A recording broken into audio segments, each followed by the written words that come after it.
और चलिए सीधा अब आपको सुनवाते हैं मुख्यमंत्री ममता बनर्जी को। Immediate judicial inquiry of the case and arrest of the culprits with proper evidence and capital punishment for the culprits.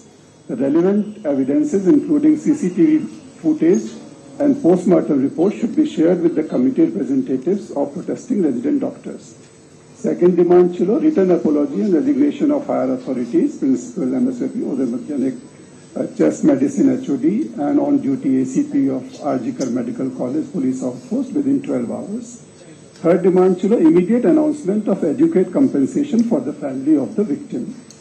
Fourth demand এই জন্য আপনাদের শোনালাম যে ওরাই একটা ডিমান্ড করেছিল। তাছাড়াও গভর্নমেন্টের একটা সুপ্রিম কোর্টেরই নির্দেশ আছে যে এই ধরনের ভিকটিমসদের একটা হেল্প করা, কিন্তু তাও আমি বলিনি। আমি বাবা মাকে যেটা বলেছিলাম অন রেকর্ড, যেটা আমি বাইরেও বলেছিলাম যে দেখুন মৃত্যুর বিকল্প টাকা হয় না। আপনারা খুবই মর্মাহত, আমরাও মর্মাহত, কিন্তু যদি কোনোদিন মনে করেন আপনার মেয়ে স্মারক মানে মেমারির জন্য কোনো ভালো কাজ করবেন আমাকে বলবেন। আমাদের গভর্নমেंट दरअसल अधिकारियों के साथ बैठक इस वक्त कर रही हैं ममता बनर्जी, उन्हीं की तस्वीर हम आपको दिखा रहे थे।